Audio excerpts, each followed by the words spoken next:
जय हिंद एवरीवन, स्वागत है आपका हमारे चैनल इंडियन डिफेंस एनालिसिस में, जहां आपके लिए लेकर के आते हैं इंडियन डिफेंस की टॉप अपडेट्स को। और आज के अपने इस वीडियो में हम बात करने वाले हैं ट्विन इंजन डिग बेस्ड फाइटर के बारे में। हम जानेंगे कि ये फाइटर एयरक्राफ्ट कितना स्पेशल है और क्या ये राफेल एम से भी बेहतर होने वाला है, क्योंकि हाल ही में कुछ अपडेट सामने आई है जो इस तरफ इशारा कर रही हैं कि हमारा ट्विन इंजन डिग बेस्ड फाइटर कई मायनों में राफेल से बेहतर होने वाला है। तो आइए इसी विषय पर बात करेंगे आज के अपने इस वीडियो में। दोस्तों, अगर हम बात करें किसी ऐसे फाइटर एयरक्राफ्ट की जिसको बेसिकली एयरक्राफ्ट कैरियर से ऑपरेट करने के लिए विकसित किया जाता है, तो उसमें बहुत सारी कॉम्प्लेक्सिटीज होती हैं, क्योंकि ये उन एयरक्राफ्ट्स की तुलना में जो कि लैंड से ऑपरेट करने के लिए बनाए जाते हैं काफ़ी अलग होता है। करंट टाइम में इंडियन नेवी के पास दो एयरक्राफ्ट कैरियर्स हैं। पहला है आईएनएस विक्रमादित्य और दूसरा है आईएनएस विक्रांत। और हम सब अच्छे से जानते हैं कि इंडिया में जो एयरक्राफ्ट कैरियर्स हैं वो इस्टोबार कॉन्फ़िगरेशन में है, यानी short take off but arrested recovery. इसमें होता ये है कि जो फाइटर एयरक्राफ्ट है वो एक स्की जंप की सहायता से टेक ऑफ करता है और लैंड करते समय आपने देखा होगा एयरक्राफ्ट कैरियर में एक केबल होती है जिसको हम अरेस्टर वायर कहते हैं, उसकी सहायता से इस एयरक्राफ्ट को लैंड करवाया जाता है। अब जाहिर सी बात है कि अगर इतने बड़े फोर्स के साथ एयरक्राफ्ट को लैंड करना पड़ेगा तो हमें उसमें मॉडिफिकेशंस भी करने पड़ेंगे, क्योंकि नॉर्मल एयरक्राफ्ट इतने बड़े फोर्स को विथस्टैंड नहीं कर सकता। तो जी हाँ, इसके लिए जो एयरक्राफ्ट कैरियर से ऑपरेट किए जाने वाले फाइटर जेट्स होते हैं उनको हेवली मॉडिफाई किया जाता है, उनके अंडर कैरेज को काफ़ी मजबूत किया जाता है ताकि वो इस प्रकार शॉर्ट टेक ऑफ और शॉर्ट लैंडिंग कर सकें। यानी अगर हम बात करें भारतीय नौसेना के फाइटर जेट्स की, तो एक तरीके से आप ये कह सकते हैं कि हर दिन ये अपने एयरक्राफ्ट कैरियर के डेक पे क्रैश लैंड के बराबर ही जो फोर्स है उसको विथस्टैंड करते हैं, जिसके लिए इन्हें मजबूत होना बहुत ज़रूरी होता है। भारतीय नौसेना में मिग-29 के फाइटर एयरक्राफ्ट इस समय ऑपरेशनल हैं, लेकिन हिंदुस्तान एरोनॉटिक्स लिमिटेड ने भी इस क्षेत्र में बहुत बड़े एक्सपीरियंस को प्राप्त कर लिया है और हमने उसका प्रत्यक्ष प्रमाण एलसीए नेवी के अलग अलग वेरिएंट्स में देखा, क्योंकि हमने अभी हाल ही में देखा कि एलसीए नेवी को आईएनएस विक्रमादित्य और आईएनएस विक्रांत दोनों जगह लैंड करवाया गया है, जो ये साबित करता है कि हिंदुस्तान एरोनॉटिक्स लिमिटेड के पास अब वो एक्सपर्टीज, वो एक्सपीरियंस है जिनके आधार पर हम नेवल फाइटर्स का विकास भी कर सकते हैं। और यहीं से शुरू होती है ट्विन इंजन डिग बेस्ड फाइटर की कहानी, क्योंकि आपको पता ही है कि भारतीय नौसेना ने सिंगल इंजन एलसीए नेवी को एक्सेप्ट करने में उतनी रुचि नहीं दिखाई है, बल्कि भारतीय नौसेना एक ऐसे फाइटर की तलाश में है जो कि ट्विन इंजन का हो और इंडियन नेवी की सारी रिक्वायरमेंट को पूरा कर सके। और यही जो शुरुआत होती है टेडबीएफ प्रोग्राम की। तो आइए अब बात करते हैं अपने ट्विन इंजन डिग बेस्ड फाइटर के बारे में। ट्विन इंजन डिग बेस्ड फाइटर को इस समय भारत की एरोनॉटिकल डेवलपमेंट एजेंसी, जिसको हम आडा के नाम से जानते हैं, उनके द्वारा डिजाइन और डेवलप किया जा रहा है।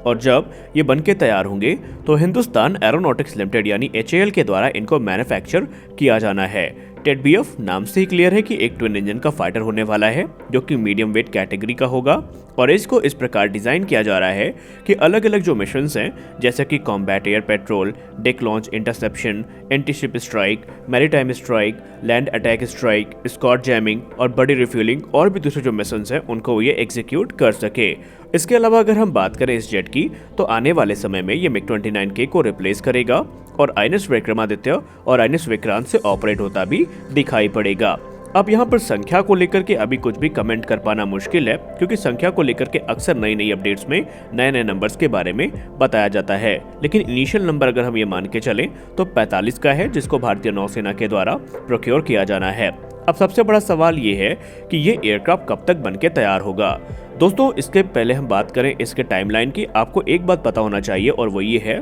कि इंडियन नेवी ये चाहती है कि टेडबीएफ एक 5th जनरेशन फाइटर एयरक्राफ्ट हो और इसे भारतीय नौसेना के मिग-29K फाइटर जेट्स को रिप्लेस करने के लिए बनाया जाए। लेकिन एरोनॉटिकल डेवलपमेंट एजेंसी ने एक लंबे डिस्कशन के बाद भारतीय नौसेना को इस बात पे कन्विंस किया कि इनिशियली वो 4.5+ जनरेशन का जो टेडबीएफ है इनको बना करके 2028 तक तैयार कर देंगे, और उसके बाद नए सिरे से एक जो 5th जेन फाइटर है उसे भारतीय नौसेना के रिक्वायरमेंट के आधार पर बनाया जाएगा। क्योंकि आडा का कहना है कि अगर हमने इस समय इस प्रोजेक्ट को छेड़ा तो इसकी टाइमलाइन बहुत ज़्यादा खिंच सकती है और एक लंबा समय अंतराल आपको व्यतीत करना पड़ेगा इसके डेवलपमेंट को देखते हुए, और भारतीय नौसेना इस चीज पे तैयार भी हो चुकी है। दरअसल इंडियन नेवी ये चाहती थी कि इसकी पहली उड़ान को 2026 तक आयोजित किया जा सके, ताकि सही समय पर जो मिग 29 के फाइटर जेट्स हैं उनको हम रिप्लेस भी कर सकें। लेकिन डिफेंस एक्सपो 2022 में एरोनॉटिकल डेवलपमेंट एजेंसी की तरफ से एक रिपोर्ट सामने आती है, जहां पर यह बताया जाता है कि जैसे ही कैबिनेट कमेटी ऑन सिक्योरिटी के द्वारा जो फंड्स हैं वो अप्रूव किए जाते हैं, तो उसके 8 साल में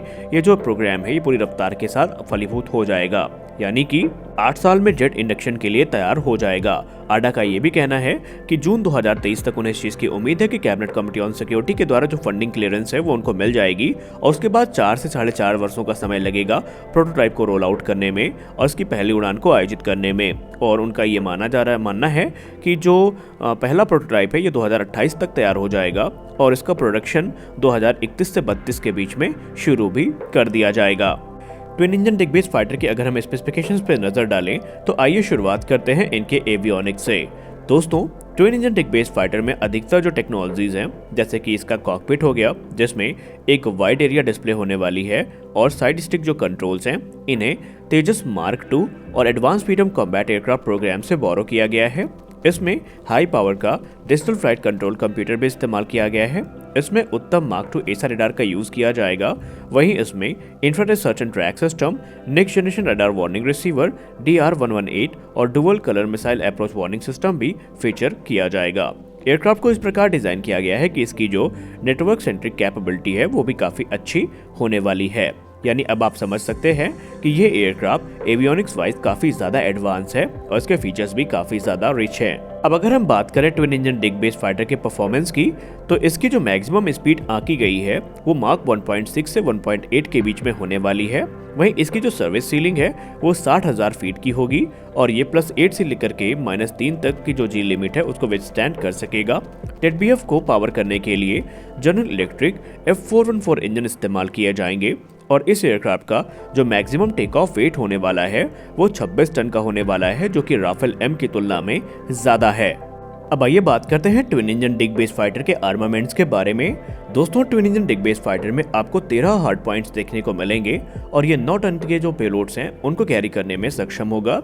ट्विन इंजन डिग बेस फाइटर को इंडिजिनस और फॉरेन दोनों वेपन से इक्विप किया जाएगा। हालांकि आपको हम बताना चाहेंगे कि अभी कुछ प्लानिंग भी चल रही है, लेकिन जो रिपोर्ट हम तक अभी आई है उस हिसाब से अगर हम बात करें तो इसमें एयर टू एयर और एयर टू सरफेस जो उन्नत मिसाइल्स हैं उन्हें शामिल किया जाएगा। अगर हम एयर टू एयर मिसाइल्स की बात करें तो इसमें आपको अस्त्र सीरीज की कई मिसाइल्स देखने को मिलेंगी। MBDA की ASRAAM और जो मीटियोर हैं वो भी देखने को मिलने वाली हैं। वहीं अगर हम एयर टू सरफेस की बात करें तो इसमें आपको ब्रह्मोस NG, हार्पून और हैमर मिसाइल, और इसके अलावा गाइडेड बॉम्ब्स की बात करें तो आपको इसमें advance laser guided bombs, SPICE 2000 जैसे बॉम्ब्स देखने को मिलेंगे। हालांकि इनके स्ट्राइक पैकेज को और भी जरूरत के हिसाब से एक्सपेंड किया जा सकेगा और संभावना ये भी है कि इसमें रुद्रम सीरीज भी आपको देखने को मिल जाए, लेकिन इस पे अभी संशय के बादल हैं और वो तभी क्लियर होंगे जब ये एयरक्राफ्ट प्रोडक्शन के आसपास पहुंचेगा। तो हमने आज के इस वीडियो में ट्विन इंजन डिग बेस फाइटर को लेकर के आपके साथ जानकारियों को साझा किया और हम आशा करते हैं कि हमारा ये वीडियो आपके लिए काफ़ी इन्फॉर्मेटिव रहा होगा। अगर इन्फॉर्मेटिव रहा तो वीडियो को लाइक ज़रूर करिए, नए हैं तो चैनल को सब्सक्राइब करिए। मिलते हैं अपने अगले वीडियो में, तब तक के लिए जय हिंद।